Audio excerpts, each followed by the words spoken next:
Eu me chamo Graco Alves, eu sou graduado em Tecnologia em Gastronomia pelo IFCE Baturité e estou aqui para apresentar o processo de pesquisa, análise visual, acompanhamento de vida de prateleira de bolos com conservantes aromatizantes naturais. Eu fui pesquisador, aluno pesquisador, sob a orientação da professora Márcia Maria Leal Medeiros e com colaboração também do aluno pesquisador Ursulino José de Moraes.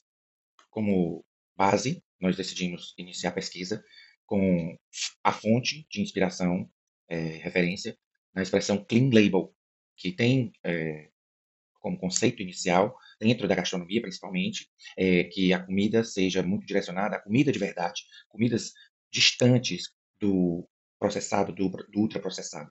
E nós escolhemos o bolinho por ser também um símbolo da comida popular cearense. Os bolinhos, que em alguns lugares são chamados de bolinhos, são os bolinhos comprados em pacotes, muito comuns em padarias e supermercados, que têm um apelo de preço e consumo muito popular, especificamente no Ceará.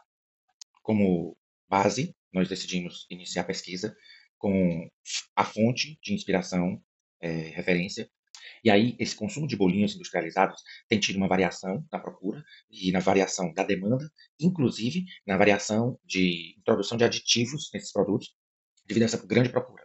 Ah, esses bolinhos, né, que onde a gente conhecia tradicionalmente como bolinhos, tem tido essas porções individuais de bolos, representam 60% do consumo dentro desses mercados, dentro do mercado especificamente, de padarias, panificadoras, supermercados. E aí nós encontramos e apresentamos como um problema o uso desses conservantes e aromatizantes. A exemplo, um aromatizante comum é o sabor baunilha.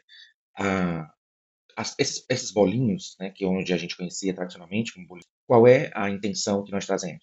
Buscar nas literaturas, teses, dissertações, na nossa revisão bibliográfica, textos que nos apresentassem aromatizantes barra conservantes naturais que fossem mais presentes também dentro da nossa cultura alimentar e que eles também se apresentassem em fácil acesso e de fácil manipulação dentro da nossa realidade enquanto gastronomia, enquanto gastrônomos e pesquisadores da cultura alimentar, que nós pudéssemos manipular esses produtos dentro do conceito do clean label e dentro da ideia desse bolinho e a cultura alimentar que ele carrega, sem adulterá-lo, sem descaracterizá-lo dentro dessa força social dele enquanto comida, dele enquanto alimento. Qual é a intenção que nós trazemos? Buscar nas literaturas, teses, dissertações, na nossa revisão bibliográfica, textos que nos apresentam. Tivemos como metodologia, inicialmente, toda a revisão bibliográfica, onde utilizamos artigos, teses, dissertações, busca de anais, onde muitos congressos que iam desde gastronomia até ciências de alimentos, nutrição, que abordam esses conceitos de livre de aditivos, alimentação saudável, alimentação livre de processados e ultraprocessados. E aí fomos também para os ingredientes, inclusive para manter o conceito do bolinho, desse bolo simples. E aí, quando também, após a seleção técnica da receita, nós também fôssemos para a seleção desses aromatizantes naturais acessíveis dentro de um contexto comercial e dentro de um contexto geográfico, contexto local. E que processo nós utilizaríamos dentro da nossa estrutura, dos nossos laboratórios de manipulação, que nós pudéssemos colocá-los dentro dessa receita escolhida, e nos cálculos de percentual e proporcionalidade, para que isso também não chegasse a interferir no sabor, não interferir na aparência, não interferir no aroma, e tornasse o produto. E aí, quando também, após a seleção técnica da receita, nós também fôssemos para a seleção desses aromatizantes no contexto dentro da pesquisa com maior durabilidade. No contexto dentro da pesquisa. Então, essas escolhas todas fizeram parte da metodologia.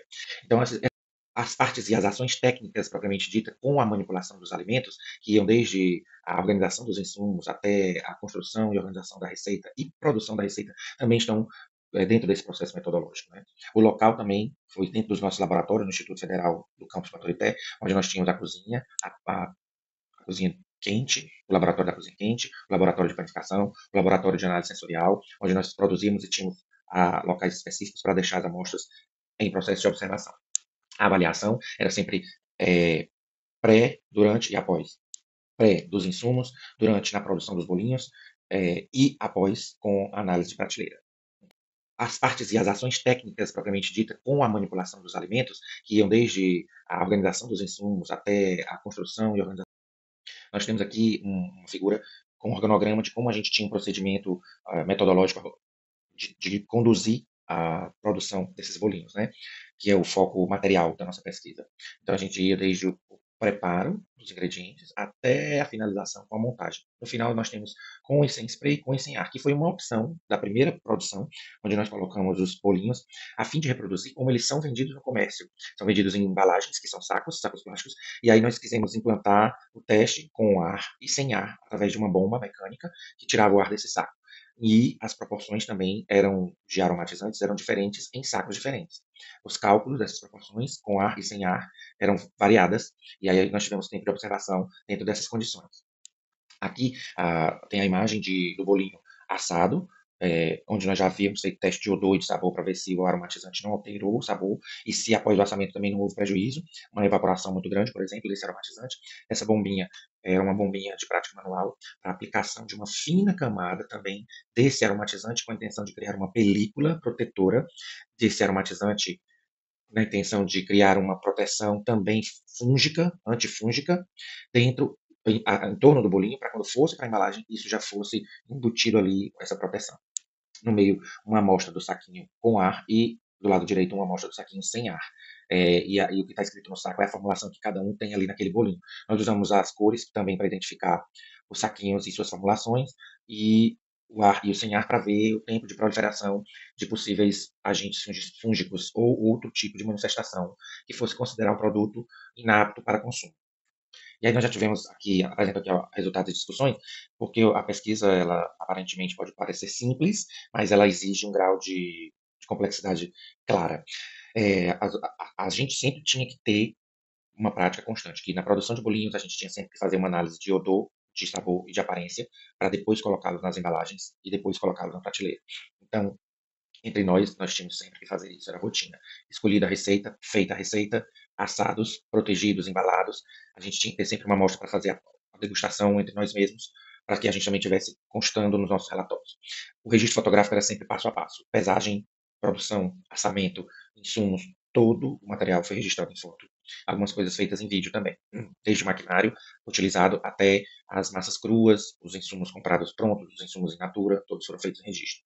E aí nós temos alguns resultados principais. Os bolos, esses produtos populares que eu venho falando, mesmo com os conservantes naturais, também foram detectados com bolores. Aí a diferença é que determinadas amostras apresentaram bolo com 15 dias, outras com 20 dias e outras com 30 dias. Após decidida a receita e o processo metodológico da técnica aplicada nessa receita, ela ficou a mesma. O que variou foi a aplicação do aromatizante, o percentual dele e o tipo de aromatizante escolhido. E isso influenciou na proporção de bolô que surgiu. Alguns mais rápido, por menor que seja, e alguns mais duradouros, mas também quando surgiram, surgiram em grande quantidade. E aí nós temos aqui duas amostras. A primeira, que com 15 dias surgiu um bolô pequeno, né, que é do lado esquerdo, e esses com 30 dias que surgiram bolô, mas quando surgiram com 30 dias, já era um bolô muito intenso, bastante visível. Essa era no saquinho, e a de 30 dias a gente optou fazer guardá-los juntos. Várias amostras com cores diferentes e com dosagens diferentes, guardá-los juntos, como se tivessem sido guardados simulando o ambiente doméstico, né? Onde as pessoas guardam em casa como guardam para comer no dia seguinte, e se tivessem esquecido ali 30 dias.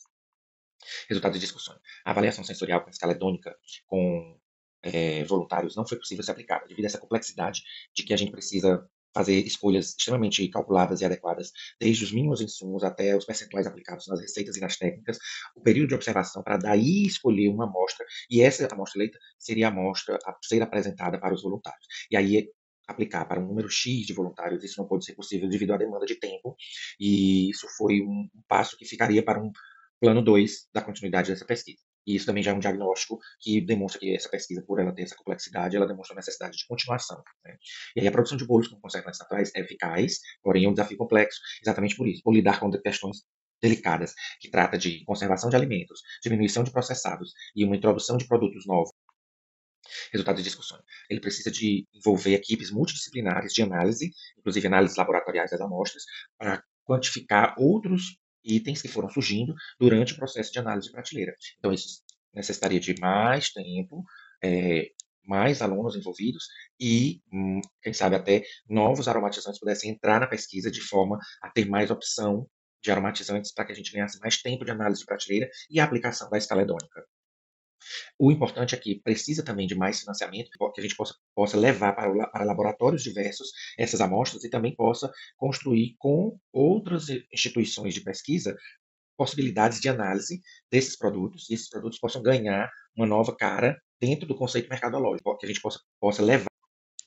Aqui é a nossa bibliografia, que eu já havia mencionado no começo, no começo, onde nós utilizamos todas essas referências, tá, no nosso material, Nossa. relatório, nossa pesquisa. Tal. Quero agradecer muitíssimo a possibilidade de ter participado dessa pesquisa com bolsa, fez com que a finalização da minha graduação fosse possível, a permanência nela, a continuação, a produção e a participação, inclusive, desse evento incrível, me tornar cientista no setor da gastronomia. Agradecer muitíssimo a professora Márcia Leal e toda a organização do evento de estar aqui nesse momento trocando essa experiência.